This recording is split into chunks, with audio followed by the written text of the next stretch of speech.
दोस्तों, मेरे चैनल पर आपका हार्दिक स्वागत है। दोस्तों, हम जब भी पुराने हिंदी सिनेमा की बात करते हैं, क्लासिक सिनेमा की बात करते हैं, तो मधुबाला, मीना कुमारी, नरगिस और वैजयंती माला जैसे नाम हमारे जहन में सबसे पहले आते हैं, जिनकी खूबसूरती और सशक्त अभिनय ने सिल्वर स्क्रीन पर राज किया था। लेकिन उसी दौर में एक चमकता सितारा और भी था, जिसने लोगों का ध्यान खींचा था। वो थी एक्ट्रेस नलिनी जयवंत। नलिनी जयवंत की खूबसूरती और मासूमियत पर हर दिल फिदा था। ये आलम था कि लोग उनके दीवाने हुए जाते थे।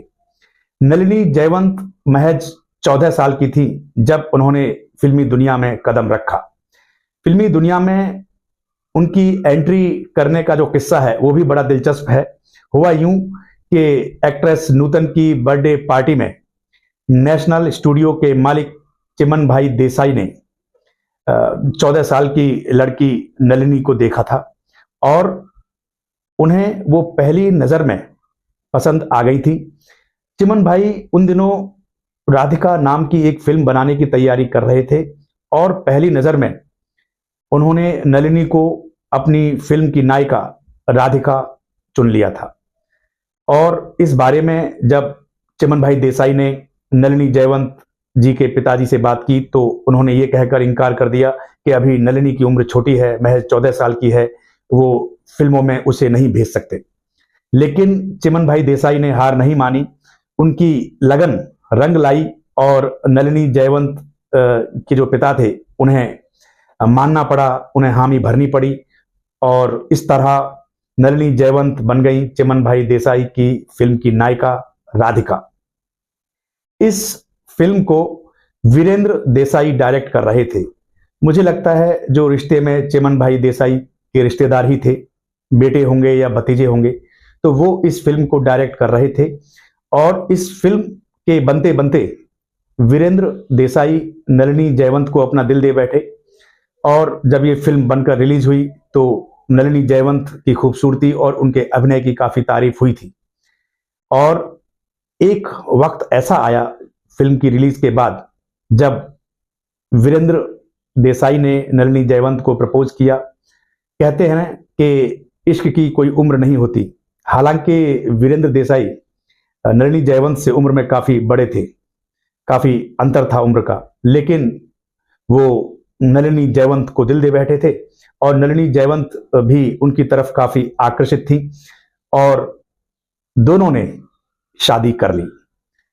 अब इन्होंने शादी कर ली, लेकिन इसके बाद भी नलिनी जयवंत का फिल्मों में काम करना जारी रहा।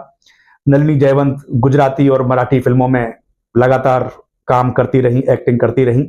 और उनकी अगर हिंदी फिल्मों की बात करें तो शिकस्त, राही, मुनीम जी, प्लेटफॉर्म जैसी फिल्में उल्लेखनीय हैं। एक फिल्म और आई थी हम सब चोर हैं, उसमें भी नलिनी जयवंत थी, जिनमें नलिनी जयवंत को नोटिस किया गया था। लेकिन सबसे बड़ी कामयाब फिल्म जो नलिनी जयवंत के खाते में आई वो थी काला पानी, जो कि राज खोसला साहब ने बनाई थी।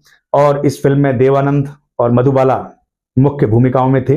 लेकिन नलिनी जयवंत जी का किरदार जो था इस फिल्म में वो भी बहुत खास था और इतना खास था कि इस किरदार के लिए नलिनी जयवंत को फिल्म फेयर का बेस्ट सपोर्टिंग एक्ट्रेस का अवार्ड भी मिला था। ये जब फिल्म रिलीज हुई तो नलिनी जयवंत फिल्मों से थोड़ा दूर हो गई, वो अपना घर संभालने लगी, गृहस्थी में मसरूफ हो गई। लेकिन फिर 8-9 साल के बाद 1965 में नलिनी जयवंत की एक फिल्म और आई, रेस कोर्स। लेकिन ये फिल्म बॉक्स ऑफिस पर औंधे मुंह गिर गई, किसी ने इस फिल्म को नहीं देखा, जिससे नलिनी जयवंत थोड़ी निराश हुई और उन्होंने फिल्मों से दूरी बना ली। लेकिन 1983 में फिर से नलिनी जयवंत ने फिल्मी दुनिया में कदम रखा और नास्तिक फिल्म में नलिनी जयवंत जी ने अमिताभ बच्चन की मां का किरदार निभाया। मुझे लगता है ये उनकी आखिरी फिल्म थी, इसके बाद उन्हें नहीं देखा गया। लेकिन उन्होंने अपने जीवन में जो फिल्में की, जो अभिनय किया, जो कला की सेवा की, उसके लिए भारत सरकार ने उन्हें साल 2005 में दादा साहब फाल्के पुरस्कार से सम्मानित किया था, जो कि भारतीय सिनेमा का सबसे बड़ा अवार्ड माना जाता है।